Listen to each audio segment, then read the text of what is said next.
on FanDuel TV. The road to the Kentucky Derby travels through Tampa Bay Downs. It's Festival Preview Day 45, where Derby hopefuls give their all in the Sam F. Davis, with the winner receiving 20 Kentucky Derby qualifying points. And don't miss fillies in the Suncoast Stakes, a key prep for the Kentucky Oaks. FanDuel TV will be there on track live for Festival Preview Day 45. Play today on the FanDuel Racing app. Good morning, happy Saturday to all of you out there watching in FanDuel TV land. If you're joining us for this social program this morning on X, Twitter, Facebook, YouTube, very happy to have you with us here for the next 15 minutes. Remember, you can watch and wager on live horse racing all day long on the FanDuel Racing app. And I hope the weather's good where you're at. Let's check out some of the weather we've got going on right now. Track conditions in Florida. It's fast and firm, both at Gulfstream Park and Tampa Bay Downs, bookending the action here. Huge day of racing in Tampa Bay Downs. Aqueduct, the track's listed as good, as is Laurel Park. Oaklawn Park, we haven't heard any track conditions yet. We are assuming it's going to be fast, just because it was fast yesterday. They didn't get any precipitation, but be careful. You know what they say about people who assume. If you don't know, well, sorry, I just assumed you knew about that one. But like I mentioned, fast and firm in Florida at Gulfstream Park and at Tampa Bay Downs. As I mentioned, big day, Sam F. Davis Stakes Day, Suncoast Stakes Day out there as well. And for more on Tampa Bay Downs, we've got the best experts in all of horse racing there live on site, giving you coverage all day long. We've also got coverage there at Gulfstream Park with some fantastic folks, and of course San Anita Park for Grade 3 San Marcos Day. But to bring in the Tampa Bay Downs people, we've got Ashley Mayu, Matt Carruthers. Oh my gosh, it looks gorgeous out there. Good morning. Good morning, Curtis. They are wrapping up the national anthem here, getting ready for Festival Preview Day here at Tampa Bay Downs. Excited to be joined with you, Matt Carruthers. Big card today, 12 races, and obviously Kentucky Derby and Kentucky Oaks points are on the line. And the main dance for the 3-year-old boys will be the Sam F. Davis. And I don't know your overall thoughts on the field, but I thought it was a very good one top to bottom. First off, Curtis is totally right. We're the two best handicappers in the network. It's not even close, so you're lucky to have us here today. The card, I did a little math. I think it's 116 horses entered today. That's an average of 9.7 horses per field, 12 races. And the Sam F. Davis, always a good race. You know, 20 Derby points to the winner, big purse of $250,000. There's usually one or two really good horses on paper and then not a lot of depth. I think it's the opposite this year. I think there's a lot of depth. I think you make a case for anybody in the field this year. Mile and a 16th here on the main track. A very good field of 10 has been assembled. The morning line favorite, though, Owen Almighty, who we'll talk about that a little bit later. Obviously, the Pasco being a key prep race for the Sam F. Davis. But some other big names in here, including Poster, who has post 7 here for Owen Hardy. We haven't seen him since the Remsen, but his performance last out, it was quite a good one. Yeah, he was very game. I mean, he's undefeated. His first 2 starts were on grass. Then they went to dirt in the Remsen, as you mentioned. He was 9-2 in a 6-horse field with Flavian Pratt aboard, and, you know, gets a little tired at the end of this race. Aviator Girl coming after him late, but I love the way that he dug in. And, you know, he's undefeated, and in a race that looks so evenly matched on paper, you could very well see this race decided by a nose or a head or a neck. So right now he's getting tired, but I love the way he digs in. Pratt drifting out a little bit, but completely legally to go on and score by that nose. A worth 3 clear of the 3rd place finisher, Tux. And maybe most importantly, you know, he has that 2-turn experience at a 1 1/8 turning back in distance, where that's a big question mark for others. And that was his first dirt effort, but his trainer, Owen Hardy, had some high thoughts on Poster. He lost 12 days of training between January 6th and January 22nd due to weather. This ended any hopes of being ready for the Withers. Plan B was this race at Tampa Bay Downs. So obviously not ideal circumstances in prep, but now he gets down here, and I think that's a positive sign. Yeah, and this time of year, we're still in early February, where your best 3-year-olds, what's the one trait they generally have? Speed. And so you have many horses they're precocious, they're fast, and they're stretching out.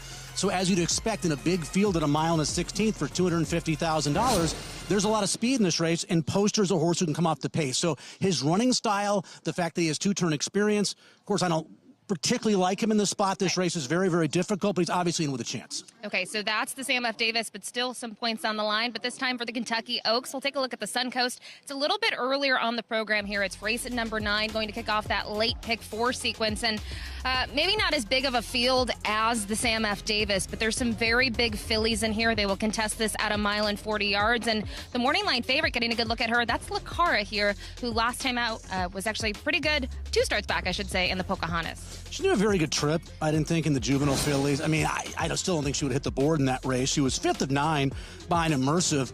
But, yeah, she wins the Pocahontas a couple of starts back. I don't think this was the strongest of races. I think people maybe put too much stock in these graded stakes races involving 2-year-olds. They're generally not very fast, and I don't know how much they mean when we're talking about now 5 months removed from this race. Hey, she wins. It's a 14-horse field, something you like to see. She does it by 3 parts of a length.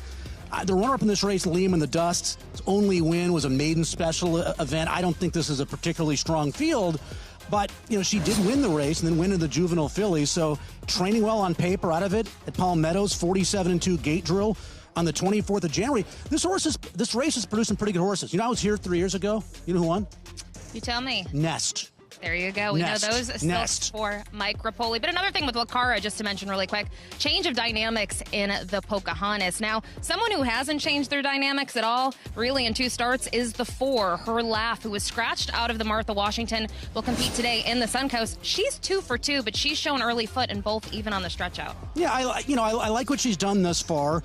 You know, she closes a bit sprinting 6 furlongs in the debut, and then you stretch out, and the pace isn't as quick. So what do? You go to the lead, you show more speed, and she was able to walk the dog, first racing cliche of the day, and really slow things down on the front end with a 49.5 mile. The race is pretty much over, and she wins for fun by 2.5 lengths, kind of a strung-out edition of the Untappable at the fairground. So she also has that 2-turn experience. She cuts back the big 30 yards for this 1 mile and 40-yard event. Another one, the runner-up in that race, Golden Gamble, came back to finish 5th of 6 in the Silver Bullet Day in her next start. So she's definitely a contender. You can, again, even though that was, a stakes race that she won, you can question the field behind her a little bit. Those are the 2 big names, Lacara and Her Laugh in the Suncoast. Not yet. We have to wait. Long day here at Tampa. I mentioned I love a horse in that race. Go ahead. I love the bottom horse, Chloe. Curtis, I love Chloe in the race. Bred to want dirt, bred to want 2 turns. The debut was scintillating, I thought, at Gulfstream. Wire to wire. And keep in mind, it's hot today. The track is fast. I've been here for a lot of Sam Davis's. Speed generally does very well on these days. All right, Curtis, you heard him. The 8, the outside runner there in the Suncoast. Matt Crothers, he's fired up. We'll be here all day. Love it. Absolutely love the energy this morning out there, and good luck to you, too. Matt, I've got a hunch play with Chloe. I'm going to text you off air about that one as well. So we got Oaks points on the line in the Suncoast Stakes. We've got Derby points on the line in the Sam F. Davis Stakes. There's a race today at Aqueduct, the Damon Runyon Stakes, where there's a horse that doesn't have any Derby points yet. This is not a Derby prep race. However, could Sand Devil be a horse that takes a step forward onto the Kentucky Derby Trail with a big performance in the Damon Runyon? Our own Caleb Keller has more on it. Top 5 Derby contenders on where we stand right here, right now. Caleb, you're batting lead off. Give us the 5 spot. Who's taking it? Okay, let's start with a horse that I recently discovered who does not have any Derby points just yet and won't get any Derby points in the next race. But it's going to be the number 5 here, Sand Devil. This horse has so much talent for Linda Rice. New York bred, 2 for 2. How about on debut? Sand Devil went 110 flat. The race before was the Garland of Roses Stakes, and this horse was faster than stakes rivals on debut. Then next time they go along, wins by 12 in hand with stalking by Violence. That's the side that gave us Forte, a champion from a couple years ago, and Forte would have been the favorite in the Kentucky Derby. And last time out, Sand Devil got a 90 buyer at Aqueduct. Well, the last 2 Wood Memorials at Aqueduct, Resilience won with a 90, and Lord Miles won with a 93. This horse is already fast enough to get to a race like the Wood Memorial. He's going to stay at Aqueduct. Linda Rice and let's kind of own Aqueduct over the last couple years, and this might be the best prospect they've had that I've seen.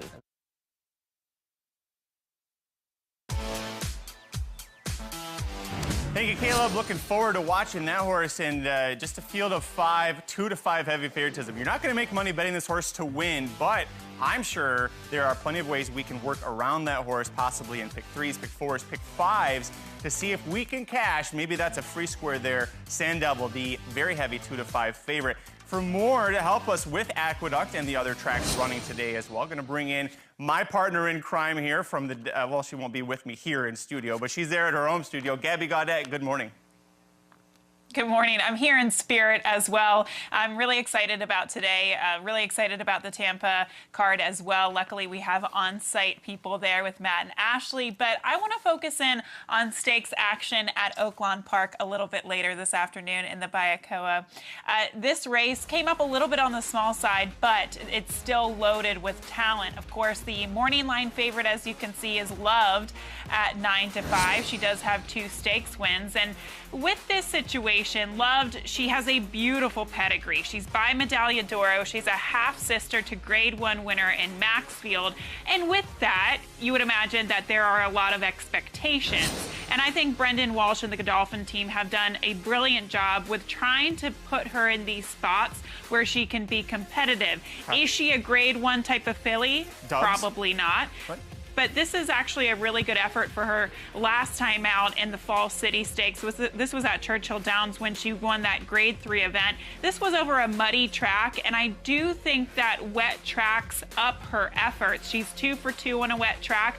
I'm not discounting this win whatsoever, but sometimes she can be a little bit inconsistent. She's never been to Oaklawn. She gets a fast main track today, so that is something to consider. Now, the opposite side of the coin, is the one Corningstone for trainer Kenny McPeak, and they have also done a brilliant job in managing her. This is her winning a listed stakes race last time out, the Pippin Stakes.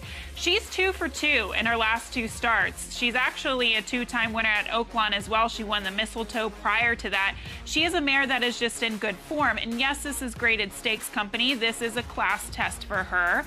But I do think that this Grade 3 came up a little bit on the lighter side, and she is kind of the leader in terms of the older filly and mare distaff division in Arkansas right now. She's done really, really well, and I think she can ride that momentum to a victory today. She's made $750,000 in her career just by running in allowance races and stakes races. So I truly thought that it was just between those two. You have to admire horses like Free Like a Girl, who has been all over the country and still continues to run well. But Curtis, as I send it back to you in studio, I really think it's between these 2 horses. I give the slight edge to Corningstone. I think she's a mare that's in good form, and she's also proven herself locally, which I think is a huge point. Absolutely agree with you. And I got to say, I'm a little jealous of you because I cannot pull off wearing yellow. I think it's just my skin tone, but very jealous. Looking great as always there on camera, Gabby. So looking forward to working with you for the next 3.5 hours here as we move forward through our coverage on FanDuel Racing. Well, we talked about Aqueduct, we talked about Gulfstream, we talked about Tampa Bay Downs as well. So let's talk about Santa Anita. They have the featured event, the San Marcos Stakes. Hopefully we're going to still be on the turf there. 1.25 miles, so they're going to be starting kind of halfway down the downhill turf course, go across the main track, and then hit the turf course as well for this 1.25 mile event. Grade 3, and for more on that, Christina and Simon preview the field. Another great Saturday of racing for you here on FanDuel TV. Of course, the racing from Tampa with the Sam F. Davis, a little bit later card at the Fairgrounds in New Orleans. But here at Santa Anita, the Great Race Place, Simon, our feature is race number 7, the San Marcos Grade 3 event at 1.25 miles on the turf course. We've had some weather the last couple of days, so we are going to check some last-minute scratches and changes. But a really phenomenal field, I think, lining up for this one. Yeah, fingers crossed that the turf course is good Saturday afternoon. And yeah, but we've got a great race at Oaklawn coming off a very good performance last time out. And clearly the headliner is truly quality. Back-to-back wins for him, including the most recent one, the Hollywood Turf Cup. Let's take a closer look at Oaklawn to begin with. This is a horse that I think early in his career kept finding trouble. I think he's a little bit difficult to ride. Hector Barrios fits him well. Mike Smith subbed in his last race in the Mathis Mile, and I thought that was a good effort because he's able to establish that pressing position that he likes. Well, he's definitely going to get it going 1.25 miles in the San Marcos. Coming out of a mile trip, I mean, by default, he's going to find himself on or close to the lead.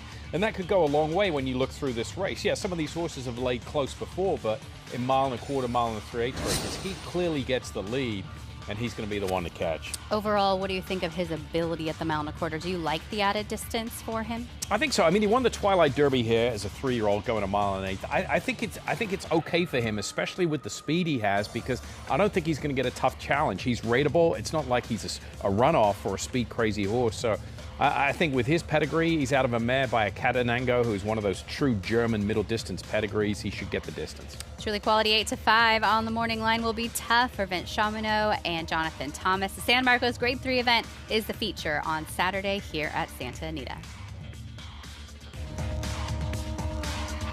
Well, it's looking like from the updates, I think we're going to be on the turf course at Santa Anita. It's rated as good, which is much better than not having turf racing when you've got not one but 2 races that are part of our WinBet insurance at Santa Anita. There's so many races, we can't even fit them on the screen right here. Let's go through Aqueduct race number 9. That's a 6-furlong maiden special weight for New York breds. Field of 11 in that race. Gulfstream Park race number 10, their featured event is the Ladies Turf Sprint Stakes. We'll throw it out to our crew there for more coverage and picks for that race. Santa Anita, we've got 2 races, the Grade 3 San Marcos, as well as a 6.5-furlong race with a field of 10, so great betting opportunities there. Oaklawn Park race number 8, a 6-furlong maiden special weight, field of 11.